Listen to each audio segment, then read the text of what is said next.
I'm Emma. I'm Holly. And we're going to make tomato soup. Which goes fabulous with flatbreads. Alright, first of all we need an onion. We're going to chop that up into tiny little pieces. Then we're going to take a potato, chop that into cubes. And we also need a tin of tomatoes. We need 2 cups of vegetable stock, a teaspoon of mixed herbs, and if you've got it, a splash of oil. Right, let's get cooking. You're going to pop your pan on to a medium heat. You're going to take a splash of oil. If you haven't got oil, you can also dry fry, just adding a bit of water. Right, and we're going to just soften up our onions. Can you get me a wooden spoon, please, Holly? Alright, so our onions are softened. We're going to add in the potatoes. Thank you, Holly. Stirring it. Add in tin plum tomatoes. Now this recipe, here it sizzle, makes enough for a family of 4, assuming 2 adults and 2 children.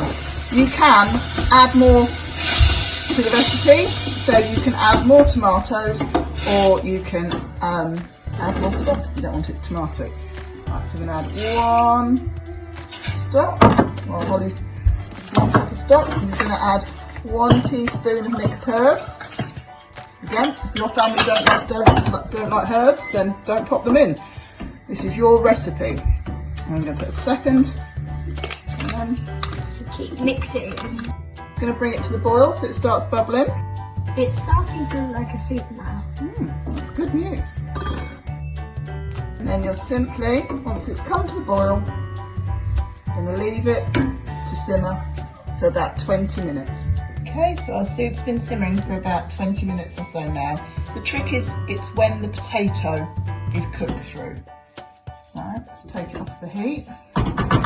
You might like it to cool down a little bit before you serve it. So, this is what it looks like. Now, it is completely up to you. You can have it lumpy, like this, or if you happen to have one of these, then, right, mind, because it's a bit hot. Just mix it up so it's just a bit smoother, and then we're going to serve it. I'll say, if you don't like it lumpy at all, zizz it up even more. There we go, Holly, for you.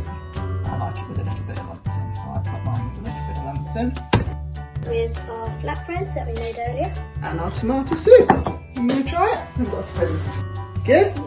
Yum. Just so you know, keep 1 portion of the soup and there'll be another recipe for you soon. Bye!